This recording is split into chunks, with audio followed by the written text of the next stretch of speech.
1980년에 한국에서 태어난 이혜민 양은 12살이 되던 해에 미국으로 이민을 왔습니다. 외국으로 가지 않겠다는 아버지는 한국에 남으셨고, 어머니를 따라 메릴랜드주 볼티모어에 있는 조부모의 집에서 함께 살았던 그녀. 환경 변화에 민감한 나이였지만 친화력이 좋았던 그녀는 금방 친구들을 사귀며 적응해 갔다고 합니다.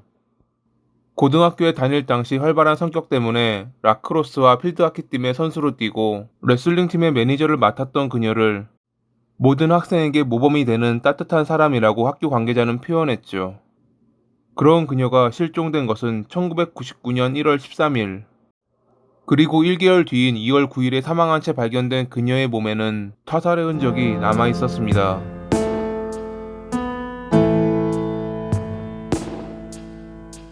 이혜민 양의 실종을 먼저 알아차린 것은 어린이집 선생님이었습니다.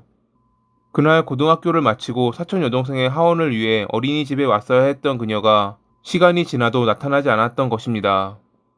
평소에는 그런 적이 없었기에 어린이집 선생님은 이혜민 양의 집에 전화를 걸었고, 가족들은 끝내 그녀와 연락이 되지 않자 실종 신고를 했습니다. 방과 후 학교를 떠나는 그녀의 모습을 본 친구들이 있었으니 그녀는 학교에서 어린이집에 오는 사이 사라진 것이 분명했습니다. 경찰은 주변 일대를 돌아다녔지만 며칠이 지나도 그녀의 모습을 찾을 수 없었죠. 이혜민 양을 마지막으로 보았던 학교 친구들에게 혹시 아는 것이 있는지 물었지만 그들 역시 아는 것은 없었습니다. 그렇게 거의 한 달이 지난 2월 9일. 그날 볼티모어에서 차를 몰고 가던 한 남성은 볼일이 급해 공원 안쪽으로 들어갔고 거기서 여성의 시신을 발견했습니다. 처음에는 신원을 알 수 없었지만 3일 뒤 검사를 통해 이혜민 양이라는 것이 밝혀졌죠. 사망 추정 날짜는 그녀의 실종일인 1월 13일, 사인은 교살. 친구들과도 잘 어울렸고 별다른 문제나 원한 관계도 없던 그녀를 누가 살해했는지에 관한 초점을 맞추던 경찰은 한 명의 용의자를 찾아냈습니다. 그는 이혜민 양의 전 남자친구였던 에드넌이었죠. 경찰이 그를 주목한 것은 2월 12일에 있었던 익명의 제보전화 때문이었습니다. 그녀의 전 남자친구인 에드넌을 조사해보라는 익명의 제보전화. 파키스탄계 미국인인 에드넌과 한국계 미국인인 이혜민 양은 종교적 문화적 차이 때문에 가족들의 반대가 있을지 몰라 비밀리에 사귀었습니다. 둘은 1998년 12월에 헤어졌는데 그 뒤 이혜민 양이 다른 남자와 데이트하자 이에 화가 난 에드넌이 그녀를 살해했을 것으로 경찰은 의심했죠. 이러한 의심이 확신으로 바뀐 것은 에드넌의 친구인 와일즈가 신문 중 다음과 같은 자백을 했기 때문이었습니다. 지난 1월 13일에 에드넌이 이혜민 양을 살해했다고 말했고 제가 시신 유기에 도움을 주었습니다. 볼티모어 경찰국은 에드넌의 휴대전화 기록을 신청했고 2월 28일에 그는 1급 살인죄로 기소되며 체포됐습니다.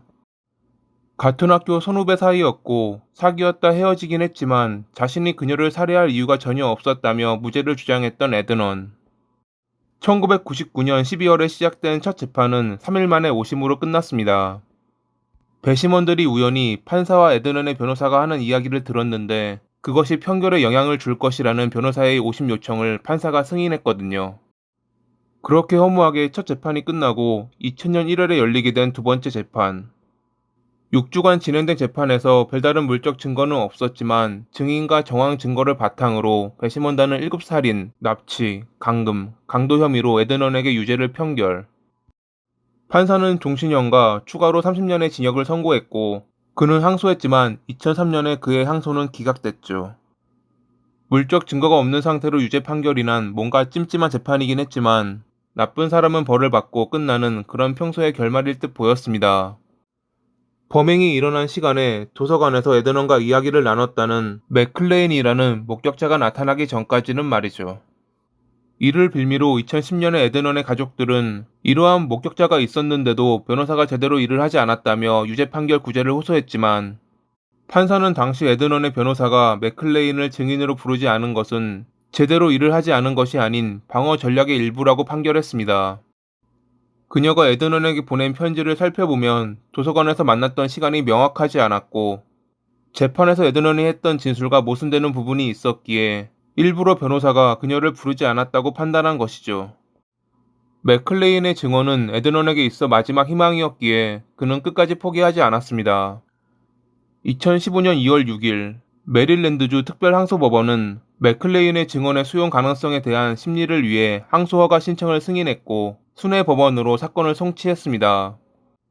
결국 2016년 6월 30일에 순회법원은 에드넌의 새로운 재판을 위한 요청을 승인하고 유죄 판결을 취소했죠. 2018년 3월 29일 메릴랜드주 특별항소법원은 새로운 재판을 위한 에드넌의 요청을 지지했습니다. 과거 에드넌이 물적 증거가 없음에도 배심원단이 유죄 판결을 한 이유는 그의 유기를 도왔다는 친구 와일즈의 증언과 여러 정황 증거였는데, 범행이 일어난 시간 도서관에서 에드넌과 대화를 나눴다는 맥클레인이라는 증인이 당시 법정에 출두했다면 최소한 배심원 중 한 명이라도 유죄에 손을 들어주지 않았을 것이라고 에드넌의 변호사는 주장했죠. 유죄 판결이 취소되자 검찰은 주 최고법원인 메릴랜드 항소법원에 항소했고 2019년 3월 8일에 4대3으로 에드넌의 재심 청구는 기각됐습니다.